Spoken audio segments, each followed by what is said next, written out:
पंजाब में 5 जनवरी को प्रधानमंत्री नरेंद्र मोदी की सुरक्षा से खिलवाड़ होगा। क्या ये पहले से तय था? इस सवाल का जवाब हमने बीते दिनों में देश हित में आपको दिया है, लेकिन आज हम आपको बताएंगे कि पीएम की जान खतरे में डालने वाला प्लान कहां बना था। सही सुन रहे हैं, पीएम की जान खतरे में डालने वाला प्लान कहां बना था। पीएम की सुरक्षा में चूक पर आज कई बड़े डेवलपमेंट हुए हैं। सुप्रीम कोर्ट ने इस मामले की जांच के लिए जो कमेटी गठित की थी, उसकी अध्यक्षता रिटायर्ड जस्टिस इंदु मल्होत्रा करेंगी।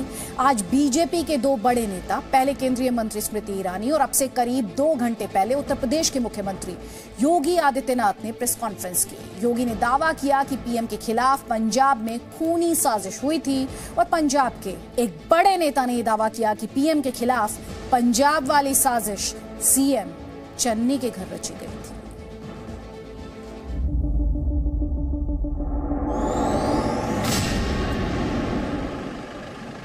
पांच जनवरी 2021 को पंजाब में प्रधानमंत्री नरेंद्र मोदी की सुरक्षा में जिस तरह सेंध लगाई गई, जिस तरह फिरोजपुर के फ्लाईओवर पर 20 मिनट तक उनकी जान खतरे में रही, वो कोई संयोग नहीं था, बल्कि कांग्रेस का प्रयोग था। ये आरोप बीजेपी ने लगाया है।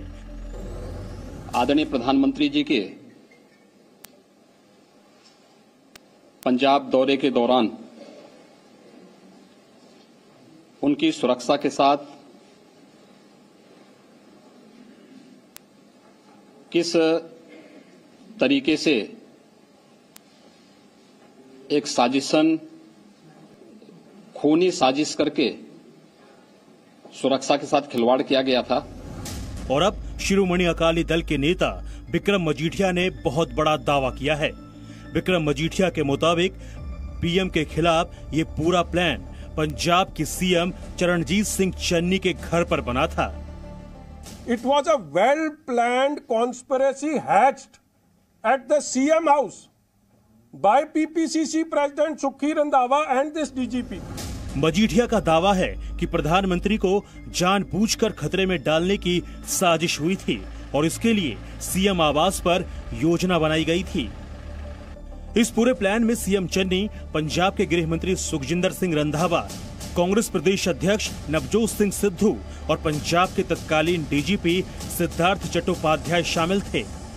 और ये सारा षड्यंत्र कौन रच रहा है? चट्टोपाध्याय, चन्नी, सुखी रंधावा एंड कांग्रेस पार्टी ठोको ताली। मजीठिया के इस दावे पर कांग्रेस की बोलती बंद है।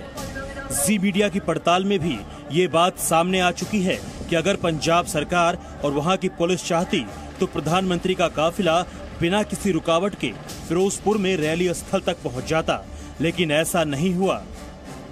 केंद्रीय मंत्री स्मृति ईरानी ने एक बार फिर पंजाब पुलिस के शीर्ष अधिकारियों के साथ साथ वहां की सरकार और कांग्रेस पार्टी पर सवाल उठाए।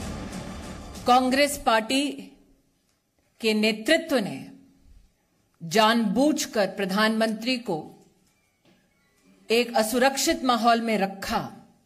ये न सिर्फ निंदनीय है बल्कि दंडनीय भी। प्रधानमंत्री की फिरोजपुर रैली पर एसपीजी से लेकर पंजाब के एडीजीपी लॉ एंड ऑर्डर की चिट्ठियां आती रही, लेकिन पंजाब पुलिस पीएम के रूट को खाली नहीं करा पाई। 5 जनवरी को फिरोजपुर में प्रधानमंत्री के रूट पर प्रदर्शनकारी जमे रहे। अब बीजेपी पूछ रही है कि आखिर कांग्रेस की सरकार मूकदर्शक क्यों बनी रही, एक्शन क्यों नहीं लिया।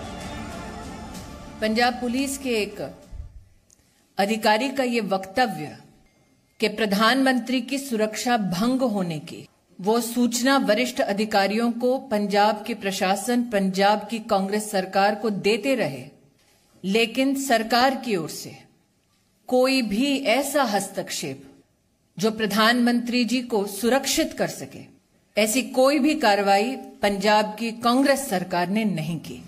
प्रधानमंत्री की सुरक्षा में चूक के मामले पर सुप्रीम कोर्ट एक्शन में है। मामले की जांच के लिए सुप्रीम कोर्ट की रिटायर्ड जस्टिस इंदु मल्होत्रा के नेतृत्व में जांच कमेटी बन चुकी है, लेकिन पंजाब के सीएम चन्नी को ये घटना सुरक्षा में चूक नहीं लगती और सिद्धू को तो ये ड्रामा लगता है।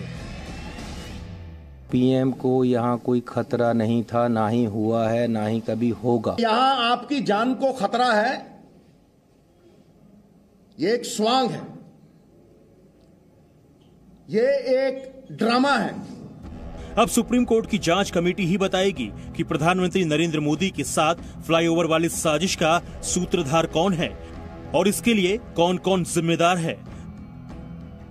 फिरोजपुर से अमित भारद्वाज के साथ ब्यूरो रिपोर्ट, जी मीडिया, दिल्ली। हम देश हित में आपको बताना चाहेंगे कि प्रधानमंत्री की सुरक्षा में चूक पर सुप्रीम कोर्ट के रिटायर्ड जस्टिस इंदु मल्होत्रा के नेतृत्व में जांच कमेटी बनी है। इस कमेटी में पंजाब एवं हरियाणा हाई कोर्ट के रजिस्ट्रार जनरल हैं, साथ ही हैं एनआईए के आईजी। इसके अलावा पंजाब के एडीजीपी और चंडीगढ़ के डीजीपी इस कमेटी के सदस्य बनाए गए हैं। जैसा कि हमने कहा कि इस कमेटी के अध्यक्ष इंदु मल्होत्रा होंगी। हम आपको बताना चाहते हैं कि इंदु मल्होत्रा 27 अप्रैल 2018 को सुप्रीम कोर्ट की न्यायाधीश बनी थी। ये बहुत अहम तारीख थी क्योंकि सुप्रीम कोर्ट की जज बनने वाली ये पहली महिला वकील है। सबरीमाला केस में भी जो काफी सुर्खियों में रहा था, इंदु मल्होत्रा ही जज थी और उन्होंने 4 पुरुष जजेस से अलग अपनी राय रखी थी। इनकी राय दरअसल सबरीमाला में महिला प्रवेश के खिलाफ रही थी और फिर 21 मार्च 2021 में ये अपने पद से रिटायर हुई। पीएम की सुरक्षा में सेंध पर खुलासे के बाद हम एक और बड़ा खुलासा करने वाले हैं। ये खुलासा है मुंबई पर ड्रोन अटैक की साजिश से जुड़ा हुआ। लेकिन इस खुलासे से पहले आज हम आपको करतारपुर साहिब से आई एक भावुक कर देने वाली तस्वीर दिखाना चाहते हैं। ये कहानी है 74 साल बाद 2 भाइयों की मुलाकात की जो बचपन में बिछड़ गए और अब बुढ़ापे में आकर मिले हैं। अक्सर ऐसा फिल्मों में होते देखा है। 74 साल बाद 2 भाइयों का मिलन। 17 साल बाद दाल बकरी पैदा की ऐसी गाल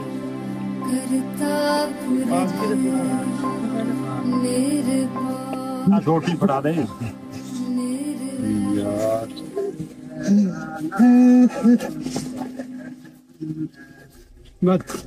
इन आंसुओं में 74 साल बाद मिलने की खुशी तो है, लेकिन 74 साल तक बिछड़ कर रहने का दर्द भी। अच्छे हो गए।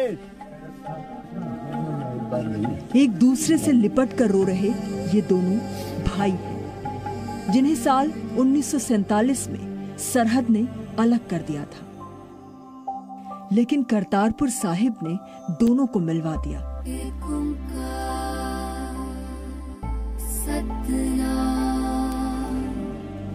ये कहानी सिद्दीक और हबीब नाम के 2 भाइयों की है। साल 1947 में जब भारत का बंटवारा हुआ और नया पाकिस्तान बना, उस बंटवारे से कुछ ही महीने पहले सिद्दीक पंजाब के फैसलाबाद आ गए थे और हबीब पंजाब के पालीवाला में ही रहे। उस वक्त सिद्दीक सिर्फ 6 साल के थे और आज 80 वर्ष के हो चुके, यानी बचपन में बिछड़े भाई बुढ़ापे में आकर मिले। लेकिन जब मिले तो एक दूसरे के गले से लिपट गए और 74 साल से संभाले सब्र के आंसुओं को आंखों से बह जाने दिया।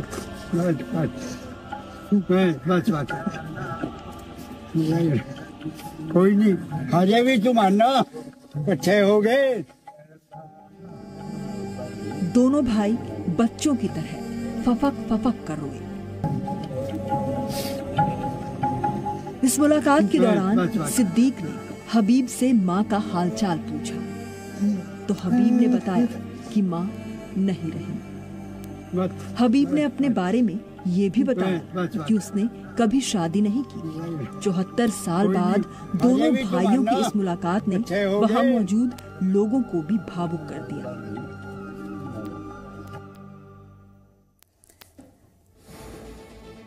हमें पूरा यकीन है इन तस्वीरों को देखकर आप भी इस वक्त बहुत इमोशनल फील कर रहे होंगे। दोनों भाइयों को एक दूसरे के बारे में सोचिए। आज से 2 साल पहले पता चला, एक पंजाबी चैनल दोनों भाइयों में संपर्क कराने का माध्यम बना और आखिरकार मंगलवार को करतारपुर साहिब में दोनों भाई मिले और फिर तस्वीरें आपने देखी किस तरह एक दूसरे से लिपट कर रोने लगे। आगे बढ़ेंगे इस सवाल के साथ, क्या मुंबई को दहलाने के लिए डार्कनेट पर ड्रोन वाली साजिश रची जा रही है? महाराष्ट्र साइबर सेल को पिछले कुछ समय में डार्क नेट पर लगातार मुंबई और महाराष्ट्र को लेकर ड्रोन हमले से जुड़ी बातें पता चल रही हैं। इस बड़े खुलासे पर मेरे सहयोगी अंकुर त्यागी की ये स्पेशल रिपोर्ट देखिए आप।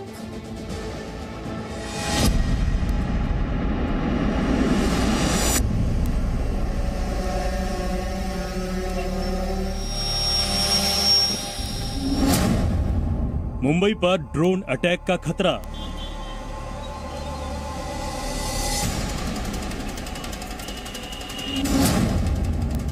जम्मू में ड्रोन हमले की साजिश।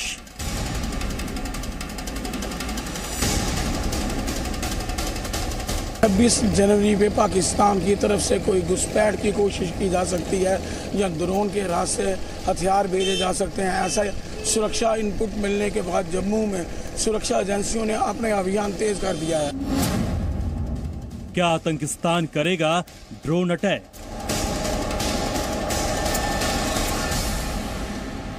जम्मू से पंजाब तक सीमा पार से ड्रोन साजिश के ढेरों सबूत हमारे सामने हैं, लेकिन अब खतरा मुंबई पर मंडरा रहा है। मुंबई में 26/11 आतंकी हमले को समुद्री रास्ते से अंजाम दिया गया था, लेकिन इस बार आतंकी आसमान के रास्ते ड्रोन हमले की साजिश रच रहे हैं। इस बड़ी खबर का खुलासा हुआ है डार्क नेट पर। महाराष्ट्र साइबर सेल की पड़ताल में सूत्रों के मुताबिक खुफिया एजेंसियों ने डार्क नेट पर आतंकियों के बीच हुई बातचीत को ट्रेस किया, जिसमें ड्रोन का जिक्र हो रहा था। बातचीत में पूछा जा रहा था कि ड्रोन कितने किलो विस्फोटक अपने साथ लेकर जा सकता है, ड्रोन की पेलोड कैपेसिटी कितनी है, ड्रोन कितनी दूर तक जा सकता है, ड्रोन कितनी ऊंचाई से हमला कर सकता है, ड्रोन को भारतीय सुरक्षा एजेंसियों की नजरों से कैसे कवर करेंगे यानी बचाएंगे। ये सारी बातचीत डार्क नेट पर हो रही थी। इस बातचीत को ट्रेस करने के बाद महाराष्ट्र साइबर सेल को लगता है कि हो सकता है कि आतंकवादी ड्रोन हमले की साजिश रच रहे हों, क्योंकि इसी बातचीत में एक आदमी ये भी कह रहा था कि इससे अपना काम आसान हो जाएगा, अपने को बंदा नहीं भेजना होगा। डार्क नेट पर ड्रोन वाली साजिश से जुड़े खुलासे को लेकर महाराष्ट्र साइबर सेल के आईजी यशस्वी यादव ने क्या कहा, अब ये सुनिए। कम से कम 20-30 किलोमीटर दूर से भी ये अटैक लॉन्च किया जा सकता है। इसमें पेलोड के रूप में एक्सप्लोजिव्स या कोई और भयानक सब्सटेंसेस डाले जा सकते हैं। तीसरी, इसको बैक ट्रैक करना बहुत मुश्किल होता है। ड्रोन से को बैक ट्रैक करके क्रिमिनल को ट्रेस करना बहुत मुश्किल होता है, तो क्रिमिनल्स के लिए ये बहुत ही सेफ तरीका हो जाता है। ड्रोन वाली साजिश डार्क नेट के जरिए हो रही थी, इसलिए डार्क नेट के बारे में जानना भी जरूरी है। दरअसल डार्क नेट साइबर वर्ल्ड में अंडर वर्ल्ड की तरह है। अब आप कहेंगे ये कैसे, तो देखिए, इंटरनेट के इस्तेमाल को 3 लेयर में बांटा गया है। पहला है सरफेस वेब, जिसके जरिए हम गूगल जैसे सर्च इंजन पर रोजाना कुछ न कुछ ढूंढते हैं। दूसरा हिस्सा है डीप वेब का। इनके इस्तेमाल के लिए URL एड्रेस पर जाकर लॉगिन करना पड़ता है। इसके लिए पासवर्ड और यूजर नेम का प्रयोग करना पड़ता है। इस श्रेणी में जीमेल अकाउंट, ब्लॉगिंग वेबसाइट, सरकारी प्रकाशन, वैज्ञानिक अनुसंधान से जुड़ी वेबसाइट्स आती हैं। इनके इस्तेमाल के लिए एडमिन की अनुमति भी आवश्यक होती है। और तीसरा हिस्सा है डार्क वेब, जिसे डार्क नेट भी कहा जाता है। यहाँ तक पहुँचने के लिए रोजाना इस्तेमाल में आने वाले सर्च इंजन काफी नहीं हैं, और इसीलिए इसका इस्तेमाल ड्रग्स तस्कर भी करते हैं और आतंकवादी भी। जहाँ तक मुंबई में ड्रोन अटैक के खतरे का सवाल है, तो चिंता की बात यह है कि अब तक मुंबई या महाराष्ट्र में कोई भी एंटी ड्रोन सिस्टम नहीं लगाया गया है। मुंबई से अंकुर त्यागी और जम्मू से राजू केरनी के साथ ब्यूरो रिपोर्ट, जी मीडिया, दिल्ली। अगली खबर उत्तर प्रदेश से, बड़ी खबर। योगी आदित्यनाथ अयोध्या से विधानसभा चुनाव लड़ सकते हैं। वैसे संभावना के बीच उत्तर प्रदेश में विधानसभा चुनाव के ऐलान के बाद दल बदल का खेला भी चल रहा है। आज योगी सरकार के एक और मंत्री ने इस्तीफा दे दिया। स्वामी प्रसाद मौर्य के बाद वन और पर्यावरण मंत्री दारा सिंह चौहान का भी बीजेपी से मोह भंग हो गया। 2 दिन में 2 मंत्रियों के इस्तीफे के बाद बीजेपी डैमेज कंट्रोल में लगी है। आज बीजेपी ने भी सपा और कांग्रेस को झटका दिया। दोनों दलों के एक मौजूदा विधायक ने बीजेपी का दामन थाम लिया। आपको दिखाते हैं चुनाव की पहली बाजी, यानी दल बदल की बाजी किसने मारी। 2 दिन में 2 मंत्रियों के इस्तीफे। यूपी में पहले दौर की वोटिंग से करीब 1 महीने पहले बीजेपी को 2 बड़े झटके लगे हैं। पिछड़े वर्ग से आने वाले 2 नेताओं के पार्टी छोड़ने से बीजेपी सख्ते में है। खास बात यह है कि दोनों मंत्रियों ने जो इस्तीफे लिखे उनका मजमून एक है, सिर्फ नाम अलग अलग है। योगी कैबिनेट से दोनों नेताओं के त्याग पत्र बता रहे हैं कि सब कुछ पहले से प्रायोजित था। दोनों नेताओं ने न सिर्फ एक जैसा इस्तीफा लिखा बल्कि पद छोड़ने के तुरंत बाद अखिलेश के दरबार में भी पहुंचे। इस्तीफे के बाद के बयान भी लगभग एक जैसे ही हैं। योगी सरकार में वन और पर्यावरण मंत्री रहे दारा सिंह चौहान ने भी स्वामी प्रसाद मौर्य की तरह दलितों और पिछड़ों की उपेक्षा का आरोप मढ़ दिया। किस प्रदेश के जो पिछड़े समाज के लोग हैं जिन्होंने कुछ भी नहीं देखा, बस एक ही देखा कि हमको भाजपा की सरकार बनाना है कि शायद मुझे बहुत न्याय मिलेगा, सम्मान मिलेगा, न मिल पाने के नाते 5 साल में तब आजिज होकर के आज मुझे कदम उठाना पड़ा। दरअसल पिछले काफी दिनों से दोनों मंत्रियों के पाला बदलने की खबरें आ रही थी। दोनों को मनाने की भी काफी कोशिशें हुई, लेकिन बीजेपी की सारी कोशिशें नाकाफी साबित हुई। एक के बाद एक 2 मंत्रियों के इस्तीफों के बाद बीजेपी बैकफुट पर है। योगी सरकार में डिप्टी सीएम केशव प्रसाद मौर्य ने दारा सिंह से अपने फैसले पर पुनर्विचार करने की अपील की। उन्होंने ये भी सलाह दी कि डूबती नाव की सवारी नहीं करनी चाहिए। चुनाव करीब आते ही यूपी में दल बदल का खेल जोर पकड़ रहा है। आज शुरुआत बीजेपी ने समाजवादी पार्टी और कांग्रेस में सेंधमारी करके की। सहारनपुर की बेहट से कांग्रेस विधायक नरेश सैनी को पार्टी में शामिल कराकर बीजेपी ने स्वामी प्रसाद मौर्य के इस्तीफे की भरपाई करने की कोशिश की। नरेश सैनी उसी समाज से आते हैं जिस समाज से स्वामी प्रसाद मौर्य हैं। फिरोजाबाद के सिरसागंज से एसपी विधायक हरिओम यादव और पूर्व विधायक धर्मपाल सिंह भी भाजपाई हो गए। खास बात यह है कि धर्मपाल सिंह कुछ दिन पहले ही बीएसपी छोड़कर साइकिल पर सवार हुए थे। समाजवादी पार्टी में जो लोग शामिल हो रहे हैं वो फूके हुए कारतूस हैं।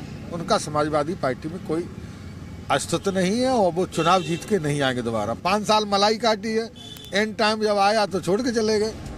दल बदल के मौसम में आरएलडी को भी बड़ी कामयाबी मिली है। पश्चिमी यूपी के बड़े गुर्जर नेता और पूर्व सांसद अवतार सिंह भड़ाना आरएलडी में शामिल हो गए। चर्चा है कि आरएलडी अवतार सिंह भड़ाना को गौतम बुद्ध नगर की जेवर विधानसभा सीट से मैदान में उतार सकती है। चुनाव में वार पलट जारी, विरोधियों पर साबित होने के लिए हर हथकंडा अपनाया जा रहा है ताकि चुनाव की तैयार लगाई जा सके। विशाल पांडे के साथ ब्यूरो रिपोर्ट। तो राजनीतिक दल तो हर हथकंडा अपना रहे हैं, लेकिन जनता की अदालत में यानी आपकी अदालत में कौन बीस साबित होगा, ये है बड़ा सवाल और इसका जवाब जानते हैं सिर्फ आप।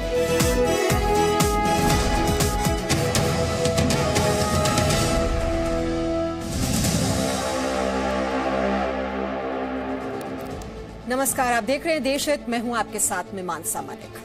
अब तक आपने एक से बढ़कर एक बंदूक देखी होंगी जो अचूक निशाना लगाती है, यहां तक कि उनमें आधुनिक तकनीक का इस्तेमाल होता है। लेकिन आज जो हम बंदूक आपको दिखाने जा रहे हैं वो अपने आप में अनोखी है। ऐसी बंदूक आपने पहले कभी नहीं देखी होगी।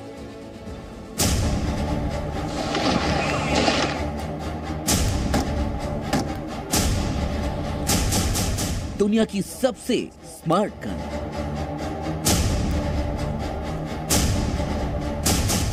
ऐसी गन जिसे सिर्फ उसका मालिक ही चला सकता है। अमेरिका में बंदूक हिंसा पर रोक का नया हथियार। अमेरिका के गन कल्चर के बारे में कौन नहीं जानता। एक आंकड़े के मुताबिक अमेरिका में 100 में से 88 लोगों के पास गन है। ऐसे में पिछले कुछ समय में स्कूल से लेकर मॉल तक गोलीबारी की घटना में इजाफा हुआ है। खासकर स्कूल और कॉलेज में गोलीबारी की घटनाएं बढ़ गई हैं, जहां बच्चे अपने माता पिता के हथियार का इस्तेमाल करते हैं। ऐसी वारदातों पर रोक के लिए आ गई है स्मार्ट गन। एक आंकड़े के मुताबिक अमेरिका में हर साल 3,80,000 बंदूकों की चोरी होती है। ये कहना गलत नहीं होगा कि चोरी की बंदूकों का गलत इस्तेमाल किया जाता होगा। ऐसे में एक अमेरिकी कंपनी ने ऐसी बंदूक बनाई है जिससे बंदूक से हो रही हिंसा के साथ साथ चोरी पर भी ब्रेक लग सकता है। ये बेहद आधुनिक तकनीक पर काम करने वाली बंदूक है। एक ऐसी बंदूक जिसे सिर्फ वही शख्स चला सकता है जिसको इसे चलाने की इजाजत हो। ये है पर्सनलाइज्ड स्मार्ट गन। अगर कोई शख्स इसे चलाने की कोशिश करता है तो पहले स्मार्ट गन इस बात की तसल्ली करती है कि सही आदमी उसका इस्तेमाल कर रहा है या फिर नहीं। ये 9mm स्मार्ट हैंडगन है। इसके लिए पहली तकनीक है रेडियो फ्रीक्वेंसी आइडेंटिफिकेशन टोकन। जैसे कि आपने कोई घड़ी पहनी हो या फिर कोई और दूसरी चीज जिसे बंदूक आपकी आइडेंटिटी मानता हो। गन तभी फायर होगी जब गन में लगी चिप ब्रेसलेट या अंगूठी में लगी चिप के साथ कम्युनिकेट करती हो। दूसरी तकनीक है बायोमेट्रिक पहचान, यानी कि फिंगरप्रिंट, पाम प्रिंट या फिर ग्रिप के मिलान के बाद ही बंदूक एक्टिव होती है। फिंगरप्रिंट रीडर और चिप एक फोन ऐप से एक्टिवेट होता है, जिसके लिए भी जरूरत हो। As we understand it, Scott, it's to allow someone to have a little firearm safe and that it can't be used by somebody. इस स्मार्ट गन को बनाया है अमेरिकी कंपनी लोडस्टार वर्क्स ने। कंपनी के मुताबिक ये स्मार्ट गन फुल प्रूफ है और हर परिस्थिति में इसकी तकनीक सुरक्षित है। कंपनी की माने तो उन्हें ये गन बनाने का आइडिया तब आया जब उन्होंने बच्चों के बंदूक चलाने और उससे मौत की खबरें सुनी।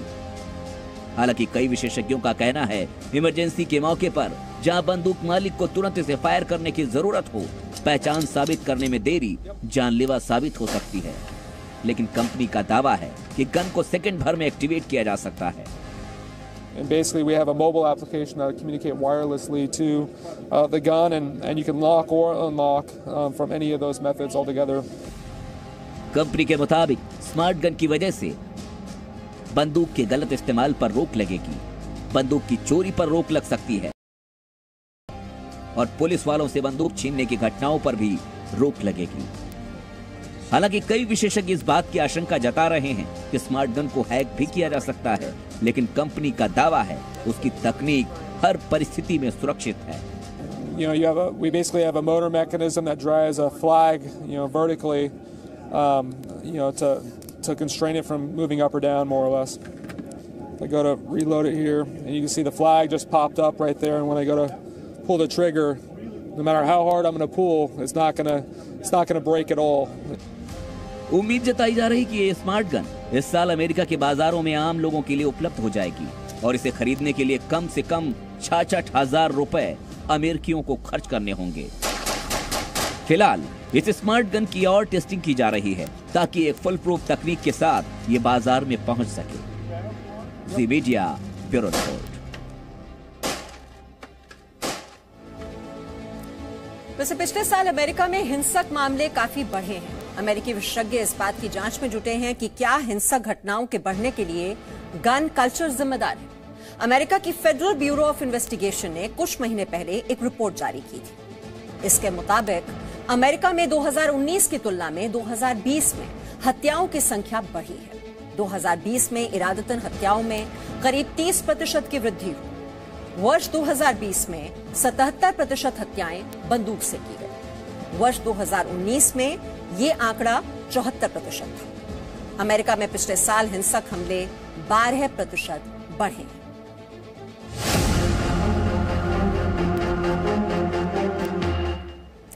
हॉलीवुड की फिल्मों में आपने चूहों के कारनामे देखे होंगे, लेकिन क्या आपने कल्पना की है कि असल जिंदगी में भी चूहे ऐसे साहसिक कारनामे कर सकते हैं? शायद नहीं।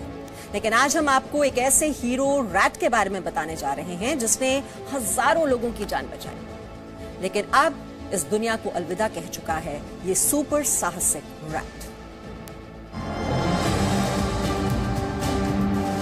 यह है दक्षिण पूर्व एशियाई देश कंबोडिया का सबसे बहादुर चूहा मगावा, जिसकी बहादुरी के किस्से दुनिया भर में मशहूर हैं। कदकाठी तो आप देख ही रहे हैं, लेकिन कारनामे सुनेंगे तो हैरान रह जाएंगे। इस नन्हे से चूहे ने कंबोडिया में हजारों लोगों की जान बचाई, लेकिन अब मगावा इस दुनिया को अलविदा कह चुका है। बहादुर मगावा अफ्रीकी नस्ल का था और उसने अपने जीवन में कई साहसिक कारनामों को अंजाम दिया। मगावा को बेल्जियम की एक संस्था ने ट्रेनिंग दी थी। साल 2016 में जब मगावा को कंबोडिया लाया गया था तो वो 2 साल का था। वो सूंघकर बारूदी सुरंगों का पता लगाने में माहिर था। उसने अपने 5 साल के करियर में 71 लैंड माइंस और 38 जिंदा विस्फोटकों को सूंघकर पता लगाया। इस वजह से कंबोडिया की 38 एकड़ से अधिक जमीन सुरक्षित हो पाई और हजारों लोगों की जान बच सकी। मगावा पिछले साल जून में रिटायर हो गया था। 8 साल के मगावा ने पिछले हफ्ते ही आखिरी सांस ली। उसे हीरो रैट भी कहा जाता था। पिछले साल सितंबर में ब्रिटेन की एक संस्था ने मगावा को बहादुरी के लिए गोल्ड मेडल से नवाजा था। मगावा को People's Dispensary for Sick Animals पुरस्कार से भी नवाजा गया था, जो जॉर्ज क्रॉस और विक्टोरिया क्रॉस वीरता पदक के बराबर है। मगावा की हैंडलर मालेन की माने तो मगावा पारंपरिक समाधानों की तुलना में 26 गुना तेजी से विस्फोटकों को सूंघ सकता था। मगावा केवल 30 मिनट में ही एक टेबल टेनिस कोर्ट के आकार के क्षेत्र में घूमकर बम का पता लगा सकता था, जबकि पारंपरिक मेटल डिटेक्टर का उपयोग करके ऐसा करने में 4 दिन का वक्त लगता है। मगावा का वजन कम होने की वजह से वो माइंस पर खड़े होकर धरती खुरचता और बम के बारे में अलर्ट कर देता था। उसके माइंस पर खड़े होने से बम फटते नहीं थे। कंबोडिया में 1970 से 1980 के दशक में भयंकर गृह युद्ध छिड़ा था। इस दौरान दुश्मनों को खत्म करने के लिए बड़े पैमाने पर बारूदी सुरंगें बिछाई गई थी। गृह युद्ध खत्म होने के बाद बारूदी सुरंगें आम लोगों की जान ले रही थी। ऐसे में मगावा उनके लिए जीवन रक्षक साबित हुआ। आज कंबोडिया के लोग अपने बहादुर साथी के कारनामों को याद कर गमगीन। ब्यूरो रिपोर्ट, जी मीडिया।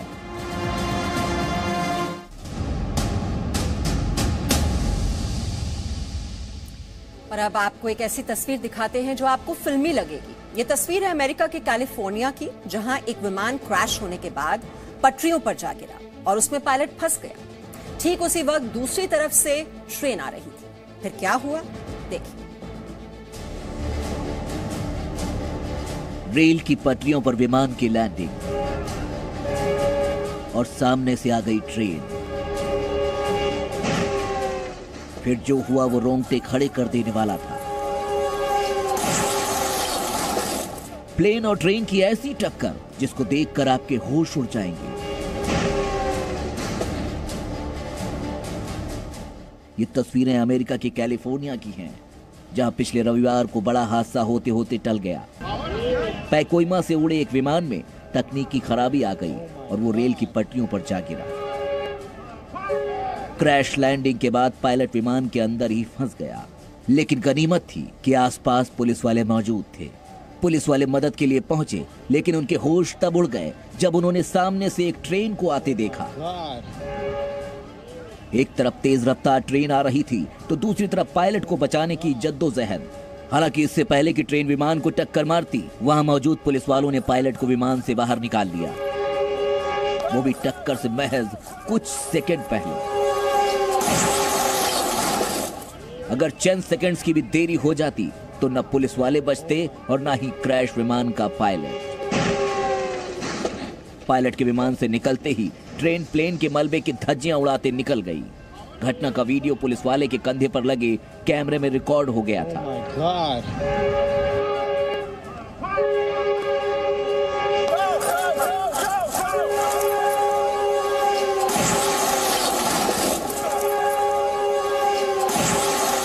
और अब सोशल मीडिया पर खूब वायरल हो रहा है। लोग फरिश्ता बनकर आए पुलिस वालों की जमकर तारीफ कर रहे हैं। इसी को कहते हैं जाको राखे साइयां, मार सके न कोई। जी मीडिया, ब्यूरो रिपोर्ट।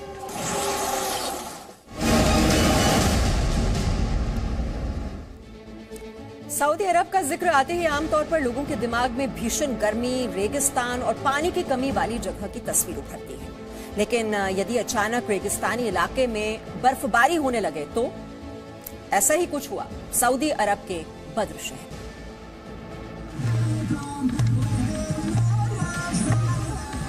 हर तरफ बर्फ ही बर्फ, बर्फ से ढके मैदान। आमतौर पर सऊदी अरब रेगिस्तान के लिए जाना जाता है।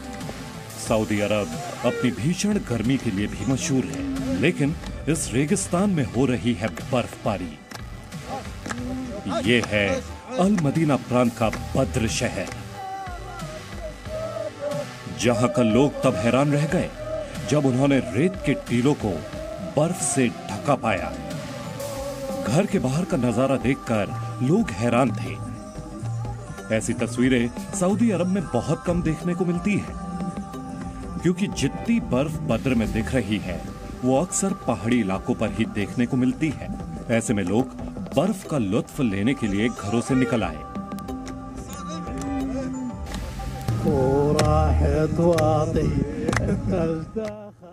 इससे पहले पिछले हफ्ते भी सऊदी के ताबुक इलाके की तस्वीर सामने आई थी, जहां रेत के टीले बर्फ से ढक गए थे। ताबुक के पास स्थित अल लौज पर्वत पर हजारों की संख्या में सैलानी इस बर्फबारी का लुत्फ उठाने पहुंचे थे, क्योंकि इलाके में बर्फबारी ने पिछले 50 साल का रिकॉर्ड तोड़ दिया था। सऊदी अरब में बर्फ दिखना बेहद दुर्लभ है। 2013 में मक्का मदीना में 80 साल बाद बर्फ दिखी थी। इसके बाद 2016 में सऊदी अरब के कुछ हिस्सों में बर्फबारी हुई और अब साल के शुरुआत में ताबुक में और मंगलवार को बद्र इलाके में बर्फबारी से लोगों की खुशी का ठिकाना नहीं है। ब्यूरो रिपोर्ट, जी मीडिया।